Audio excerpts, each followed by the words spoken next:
Entrepreneuriat, nous sommes avec M. Kébir. Bonjour, une fois de plus. Bonjour. On vous revoit encore cette semaine.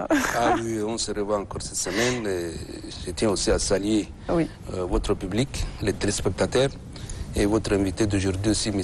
Alhaji Daouda, et surtout à votre grande équipe technique qui fait un travail formidable. Et voilà, vous ne vous plaignez pas de la cherté de vie? Voilà, c'est une question qui m'intéresse beaucoup. D'ailleurs, j'ai fait beaucoup de débats, de conférences de débats, de réflexions sur la question. Mais nous, les économistes, on n'emploie pas le terme cherté de vie, qui est beaucoup un langage populaire. Nous, on parle de l'inflation. L'inflation, soit partielle ou bien généralisée. Parce que l'inflation, c'est l'augmentation partielle ou bien généralisée des prix et des biens et des services qui peut toucher un secteur ou bien au niveau national. Et là, donc, souvent, il y a des indicateurs, on mesure. Parce qu'on parle de cherté de vie, en arabe tu as dit hayagali, mais c'est un terme beaucoup générique, donc c'est pas beaucoup précis, c'est pour on parle de l'inflation. Et juste seulement deux, trois commentaires. Pour le cas de notre pays, d'abord nous avons l'inflation importée, le coût de vie, cherté de vie importée. Comme notre pays est enclavé, donc on n'a pas façade maritime, on n'a pas de grandes infrastructures routières. Et maintenant, par rapport à la position géographique de notre pays, il est les produits qui sont importés de divers pays en Europe, en Asie. Vous voyez, donc les trajets, difficultés de transport, tout ça, ça comporte un coût. Et c'est le consommateur final qui supporte le dernier coût. Tout à fait. Et nous avons aussi l'inflation de type monétaire. C'est que lorsque la masse monétaire est importante dans l'économie, ça crée aussi l'inflation, l'augmentation. Et nous avons aussi l'inflation par les coûts. Lorsque le coût de production, les prix s'élèvent, et là ça va se répercuter sur le prix et le consommateur final aussi qui va supporter. Et nous avons aussi l'inflation qui est dans notre pays un peu cyclique. Certains produits, à chaque période arrive, vous voyez l'augmentation du prix. Quand la période passe, donc le prix baisse. Là aujourd'hui par exemple, le produit, le légume et tout ça, en cette période donc c'est moins cher. Mais lorsqu'on arrive vers le mois de mars, avril, juin, par exemple les tomates, certains produits, vous allez voir, le prix augmente. Donc ça c'est l'inflation cyclique et on peut aussi avoir aussi des solutions. Et nous avons aussi l'inflation parfois aussi par les spéculations. Les commerçants des trois groupes monopolisent le marché, certains produits, et peuvent décider, ils font une entente et d'augmenter le prix, et c'est le consommateur qui peut supporter. Ça, c'est pas bon. Et parfois, ça existe vraiment. Parfois, l'inflation aussi est la responsabilité de l'État. Si l'État décide, par exemple, d'augmenter les taxes et impôts sur certains produits, certainement les commerçants, les entreprises vont répercuter sur tout ça. Donc, vous voyez, il faut vraiment une politique nationale globale. Et nous avons un autre type d'inflation, c'est l'inflation par l'insuffisance de l'offre. Là, tout à l'heure, il a expliqué. Lorsqu'au niveau national, la production est faible et la demande est forte, et certainement, ça va avoir des répercussions au niveau des prix. Un pays comme, vous voyez, au niveau de la sous-région, les niveaux d'industrie au Tchad, c'est 11% de l'économie. Donc c'est très faible. On a peu d'industries qui puissent produire suffisamment de biens et de services afin de fournir aux consommateurs. Oui, c'est ce qui souligne tantôt M. Aladji aussi par rapport au riz, à la consommation de riz de l'ail que lui il aime beaucoup. On revient maintenant à votre sujet qui est l'exécution et les litiges sur la passation des marchés publics. Voilà, ça c'est les thèmes sur lesquels je suis invité, mais j'ai un peu débordé sur... Oui, en tant qu'économiste, c'est normal, les sujets se complètent. Oui. Donc, voilà. Donc revenons au marché public, à leur passation, leur exécution et aux litiges qui peuvent en voilà, je crois que dans l'émission passée, on a donné un peu la définition des marchés publics. Ce sont des contrats écrits passés entre l'État, les collectivités décentralisées, des entreprises publiques, avec des entreprises privées en vue de réaliser les travaux, les fournitures, l'acquisition de fournitures, prestations intellectuelles, moyennant un prix, donc à titre honoré. Et lorsque les contrats s'établissent à ce niveau, certainement ça va avoir des implications au niveau contractuel, des implications au niveau de l'exécution. Mais là, les codes du marché public actuel a mis en place des mécanismes d'attribution d'abord de marché. Quelles sont les procédures d'attribution des marchés? Et là, dans les codes, a été prévu, nous avons plusieurs types d'attribution de marché. Vous avez l'appel d'offres, qui est donc la concurrence. On lance un avis d'appel d'offres, tous les candidats qui sont désireux de soumissionner peuvent participer. Et nous avons aussi le mode de passation par méthode gré à gré, c'est-à-dire les maîtres d'ouvrage, où on appelle parfois l'autorité contractante.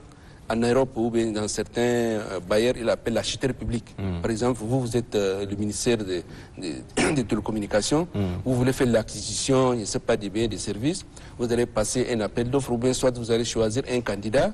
Et puis ces candidats, voilà, donc on va évaluer ses propositions financières et techniques. Puis voilà, donc nous avons la direction générale du contrôle du marché public qui va donner un avis. Ça, c'est au niveau procédure d'attribution. C'est ainsi, afin d'aller vers un système beaucoup décentralisé, déconcentré, on a prévu dans les codes que chaque département ministériel va avoir une commission de passation de marché. Et une commission qui est placée auprès de chaque département ministériel, au niveau des communes, au niveau des grandes institutions de la République. Et cette commission comprend plusieurs représentants, les représentants du ministère des Finances, des maîtres d'ouvrage et un observateur qui est la direction générale de contrôle du marché public. Vous avez les soumissionnaires aussi qui vont participer. Et là, on va faire l'ouverture des offres en séance publique. On fait la lecture des prix de certaines pièces. Et puis, donc, la commission de passation qui a un président désigné par l'autorité de régulation du marché public. Donc, c'est une commission indépendante. Elle travaille de façon indépendante, conformément au texte du marché public. Maintenant, la commission de passation va mettre en place ce qu'on appelle sous-commission technique d'évaluation des offres. Et cette sous-commission va proposer maintenant un rapport d'attribution provisoire de marché au niveau de la commission de passation de marché. Et maintenant, les membres vont voir donc est-ce que les critères d'attribution ont respecté les dossiers d'appel d'offres, parce qu'il y a un document qu'on appelle dossier d'appel d'offres sur lequel tous les candidats ont fait leur soumission, les critères d'attribution, les critères au niveau des conditions financières, conditions administratives, et puis dans cette proposition d'attribution, on dit tel X entreprise et attributeur provisoire, donc on fait le classement. Et là, donc, le rapport est transmis à la direction générale de contrôle marché public qui va donner un avis, soit favorable ou bien défavorable. Si c'est un avis favorable, cela veut dire que la direction générale de contrôle marché public, c'est un organe au niveau national qui assure vraiment les contrats a priori dans le domaine des passations de marché public. Et ensuite, si un financement extérieur, c'est-à-dire financé par la Banque mondiale, FMI, là, il faut envoyer le rapport au niveau de ces bailleurs qui va donner aussi son avis. Et après, il faut encore préparer le projet de contrat. Une fois le projet de contrat a été préparé, il faut donner un avis au niveau de la direction du marché public. Puis, il y a dans le circuit maintenant, il y a plusieurs autorités d'approbation de marché qui vont signer. Et là, en ce moment, nous sommes en pleine révision de certains textes de marché public. Okay. Mais pour le moment, donc, tout marché à partir de 50 millions jusqu'à 100 millions, signé par le ministre des Finances, au-delà de 100 millions par les chefs de l'État. Maintenant, les chefs de l'État a décidé de ne plus signer des marchés, donc nous sommes en ce moment en train de réviser la procédure. Alors, M. Kébi Mamadou, sans vous couper, pour revenir un peu au litige, parce que c'est l'aspect qui intéresse encore plus, il y a beaucoup des entrepreneurs qui sont un peu lésés dans les offres des marchés publics. Qu'est-ce qui est mis sur pied, parce que vous parliez de l'indépendance de cette commission qui attribue les marchés, qu'est-ce qui est mis sur pied pour garantir l'équité au départ de tous les entrepreneurs pour qu'ils soient tous sur la même longueur d'onde pour postuler à ces différents marchés publics? Oui, dans le domaine des marchés publics, beaucoup de conflits, de litiges naissent. Et là, donc, il faut trouver des mécanismes pour régler ça. Effectivement, quand un candidat participe à un marché public des offres, et parfois il estime être lésé, ce candidat il a été écarté dans l'attribution, il peut contester maintenant le résultat. Et le résultat contesté, donc le code prévoit vraiment ses droits donc aux candidats qui sont éliminés de porter les litiges. Donc maintenant, le code a prévu, il y a plusieurs niveaux de recours. Et qu'est-ce qu'il peut faire à son niveau? Voilà, donc le premier recours, il faut publier le résultat appel d'offres. Parce que le candidat ne peut pas s'élever comme ça et introduire des requêtes. Il y a des étapes, parce que quand l'ouverture a été faite, l'attribution provisoire a été faite, maintenant il faut que l'acheteur public ou bien le maître d'ouvrage, il y a plusieurs qualificatifs. Maintenant ici on appelle maître d'ouvrage, acheteur public, l'adjudicateur, tout ça, c'est des qualificatifs pour désigner l'autorité qui est chargée de bénéficier de ces marchés. Par exemple, le ministère tout ce qui est route, par exemple, le ministère des Infrastructures, un appel d'offres pour la construction de routes. Maintenant, un candidat doit attendre que les résultats d'attribution des marchés soient publiés. Ça, c'est une condition importante. Malheureusement, aujourd'hui, on constate qu'il y a certains candidats qui se pressent de faire des recours avant même la publication des résultats. Et là, donc, nous, au niveau de l'autorité de régulation du marché public... Ils font des recours sur quelle base? Vu que le résultat n'a pas été publié. Oui. Ils se basent sur quoi pour faire des recours? Voilà, malheureusement aujourd'hui, ça veut dire qu'il y a des rumeurs, il faut dénoncer... Justement, il y a quelque chose qui ne va pas, M. Kébir. Oui. Ils ont des bras longs. Non, comment ils peuvent le savoir? Par exemple, quelqu'un qui participe à un appel d'offres, lui, il dit que son prix c'est 200 millions. Mais on attribue le marché à quelqu'un qui a 150 millions. Oui. Il dit que moi, il a 200 millions, mais on attribue le marché à quelqu'un qui est plus cher que lui, 300 millions. Il veut dire, moi, mon prix 200 millions. Mais pourquoi vous donnez à quelqu'un qui est 300 millions? Or, les critères d'attribution, c'est quoi? C'est l'offre moins 10 ans. C'est le prix le moins 10 ans. C'est-à-dire que celui qui, après analyse des pièces administratives, analyse des capacités financières, expérience, on attribue le marché à quelqu'un qui est le moins 10 ans. C'est le moins cher. Le moins cher. Le moins cher. Mais lui, il voit que... C'est un peu le premier critère, le moins cher. Est-ce que vous regardez aussi la qualité? Oui, la qualité. Parce que ce qui se passe sur le terrain, on le voit tous, vous le savez aussi, M. Kabir, ce n'est pas une information pour vous. On attribue aussi des marchés à certaines personnes. Il y en a qui n'exécutent même pas le marché ou qui commencent, qui n'ont même pas d'entreprise et qui vont sous-traiter après. Ouais. Mais ils ont quand même le marché. Maintenant, on va revenir un peu aux 10%. Est-ce que ça ne gêne pas quelque part? C'est quoi 10%? Bon, pour moi, peut-être... Monsieur Kébik, vous savez de quoi je parle. Ok, non, juste pour un peu vous pousser Est-ce que ça... ne dites pas, je ne Est-ce que ça ne joue pas un peu, ne joue pas un peu sur le travail fait? Est-ce que ça ne joue pas un peu sur l'offre? Par exemple, vous avez parlé tantôt de 150 millions, vous avez parlé aussi de 200 millions. Le monsieur, il peut dire, bon, on offre, comme l'exemple que vous avez donné, à celui, par exemple, qui propose 300 millions. D'accord? Oui. Je propose 300 millions. Bon, je me mets à la place de ces... Je laisse ma casquette de journaliste. Candidat virtuel. Je deviens maintenant femme d'affaires. Je fais maintenant c'est une question du travail. Et donc, moi, je propose 300 millions. Et d'ailleurs, le code a prévu en faveur des femmes 10% des marchés soient attribués à des entreprises dirigées par des femmes tchadiennes. Voilà, M. Kébir, ça c'est des bonnes informations. Ça c'est des bonnes informations. C'est bien, vous m'encouragez en plus. 50% des marchés, dans le cadre de processus simplifié, tous les marchés inférieurs à 50 millions, là, 50% doivent être attribués à des entreprises tchadiennes dirigées par des femmes. Vous voyez donc... Mais j'ai votre carte de visite, hein, je vous appelle après, on commence le marché là maintenant. Mais je reviens toujours à les 10%. Ça veut dire que le monsieur, je vous propose moi 300 millions. Par contre, l'autre candidat vous propose 150. D'accord, M. Kébir? Oui. Et donc, moi, je me dis, même si je ne vais pas exécuter à 300 millions, on sait que ça se négocie aussi quelque part. On vous dit, bon, nous, on vous donne le marché, mais en contrepartie, vous nous donnez telle part. C'est des choses qui se font. C'est que vous parlez de 10%. Mais vous comprenez, M. Kébir, vous le savez dès le début. Vous savez très bien. Je ne sais pas où est-ce que vous voulez m'amener. Mais répondez, on y va.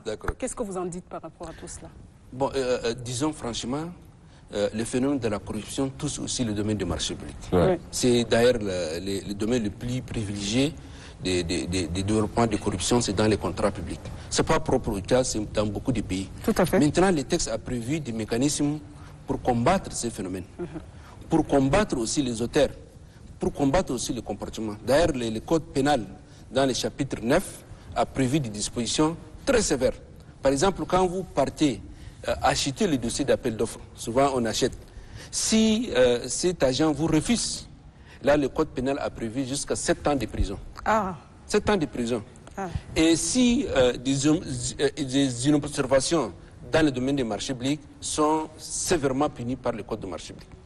Donc, maintenant, la question de corruption touche évidemment le marché public, mais touche aussi d'autres domaines, au niveau des paiements, au niveau... Donc c'est aujourd'hui, le phénomène de la corruption, c'est généralisé presque dans beaucoup de domaines. Quand vous partiez avoir au niveau de la mairie pour obtenir un acte de naissance, quand vous partez à l'hôpital, quand vous partez au niveau des douanes pour amener... Donc, malheureusement, le phénomène de la corruption touche beaucoup de secteurs, y compris aussi les marchés publics. Maintenant, il faut que les autorités, il faut que les responsables puissent sévèrement donc, punir les phénomènes. Merci beaucoup, Monsieur Kébir. Kébir Mamat, pour ces entretiens vraiment très très intéressant sur la passation des marchés publics, l'exécution et les litiges. Je sais il reste des choses à dire, malheureusement. On n'a pas le temps. Madame, si vous permettez, vous avez soulevé quand même une préoccupation importante. Oui. Avant que les gens aient un litige, certains n'ont même la décision n'a même pas été publiée. Mais ils sont au courant. Et ils sont au courant. Comment ça se fait? C'est une préoccupation. C'est sérieux quand même. Par exemple, c'est comme on va composer le bac. Le résultat n'est même pas sorti et je me lève un beau matin, je déclare pourquoi j'ai échoué au bac. Normalement, je dois être admise parce que j'ai eu telle note. Il y a un problème. Comment moi j'ai su que j'ai échoué au bac? En principe, l'évaluation est tenue dans la confidentialité jusqu'à la publication des résultats. Malheureusement, certains soumissionnaires, ils ont des amis, ils ont des canaux pour utiliser pour avoir ces informations, soit au niveau du maître d'ouvrage ou au niveau d'autres secteurs. Et d'ailleurs, au Tchad, aujourd'hui, même il y a certains sont au courant avant même la publication du décret. C'est encore plus difficile. Malheureusement, ça, c'est des faits qui sont têtus. On ne pourra pas, par une baguette magique, changer ça. Ça inquiète M. Aladj parce que lui, il s'occupe de nous, c'est notre père. C'est des préoccupations le droit des consommateurs. Donc, voilà. Il a envie qu'on soit bien. Il faut aussi beaucoup de vulgarisation dans ce domaine qui est vraiment aussi chercher à ce que les gens puissent comprendre. Parce que on ne peut pas parler de développement, par exemple, la lutte contre la cherté de vie. La cherté de vie, l'inflation, les prix augmentent, ça se trouve aussi dans les marchés publics. Parfois, on constate des prix anormalement élevés dans le domaine du marché public et cela va répercuter aussi sur les consommateurs et tout ça. Merci. Voilà donc pour le lien qui est fait pour les deux sujets. Merci à vous deux d'être passés. On va continuer l'écoute juste après ça.